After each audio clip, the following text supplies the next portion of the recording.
నాలుకకు మందేస్తే ఉన్న నాలుక ఓడినట్లే ఉందట ఆ నియోజకవర్గంలో ఫ్యాన్ పార్టీ పరిస్థితి.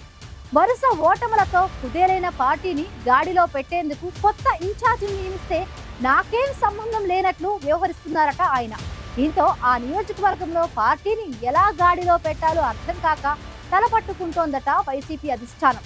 ఇంతకీ ఫ్యాన్ పార్టీకి అంతలా చికాకు తెప్పిస్తున్న ఆ నియోజకవర్గం ఏంటి?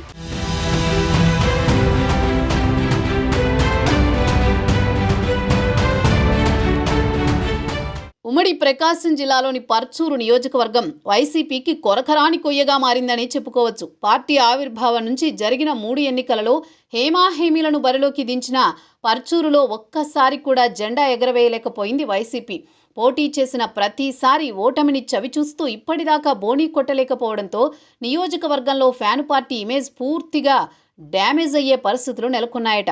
పార్టీ ఆవిర్భావం తర్వాత 2014లో పర్చూరులో తొలిసారి గొట్టిపాటి భరత్ను బరిలోకి దింపింది వైసీపీ అధిష్టానం. అయితే ఆ ఎన్నికల్లో టీడీపీ అభ్యర్థి ఏలూరు సాంబశివరావు చేతిలో భరత్ ఓడిపోయారు. 2019 ఎన్నికల్లో అయినా పర్చూరులో పరువు నిలబెట్టుకోవాలనే పట్టుదలతో పార్టీ అధిష్టానం ప్రత్యేక కసరత్తు చేసింది. రాజకీయాల్లో అపార అనుభవం ఉన్న ఎన్టీఆర్ అల్లుడు దగ్గుబాటి వెంకటేశ్వరరావుని బరిలో నిలిపింది. దగ్గుబాటికి పర్చూరు నియోజకవర్గంలో మంచి ఫాలోయింగ్ ఉంది. ఎమ్మెల్యేగా, ఎంపీగా విజయం సాధించి మంత్రిగా కూడా పనిచేసి ఉండడంతో ఆయన విజయం ఖాయమని అంతా భావించారు. అయితే రాష్ట్రమంతా ఫ్యానుగాలి వీచినా విజయం అంచుల దాకా వచ్చి స్వల్ప తేడాతో ఓడిపోయారు అంతటి దగ్గుబాటి కూడా.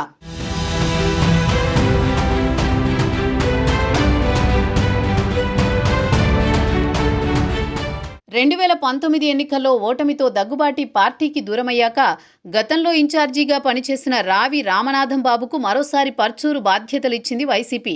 తర్వాత కొన్ని నెలలకే రామనాథం బాబును పక్కన పెట్టి ఆమంచి కృష్ణమోహన్కి పర్చూరు బాధ్యతలు అప్పగించింది. మొన్నటి ఎన్నికల్లో ఆమంచికి పర్చూరు టికెట్ ఇచ్చేందుకు వైసీపీ అధిష్టానం సిద్ధమైనా అక్కడి నుంచి పోటీకి ఆయన ఆసక్తి చూపలేదు. దీంతో చివరి నిమిషంలో ఎడం బాలాజీకి పర్చూరు టికెట్ కేటాయించింది. తక్కువ సమయంలో పార్టీ నేతలను ఏకతాటిపైకి తీసుకురాలేకపోవడం, ద్వితీయ శ్రేణి నాయకుల మధ్య విభేదాలతో క్యాడర్పై పట్టు సాధించే టైం కూడా బాలాజీకి లేకుండా పోయింది.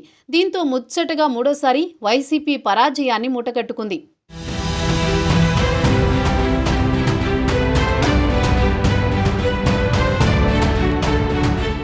పర్చూరులో పాతుకుపోయిన టీడీపీ ఎమ్మెల్యే ఏలూరి సాంబశివరావుకి చెక్ పెట్టేందుకు వైసీపీ అధిష్టానం ఎన్ని ఎత్తుగడలు వేసినా ఫలించలేదు. ఇన్ఛార్జీలను మారుస్తూ వచ్చినా పార్టీ బలపడలేదు.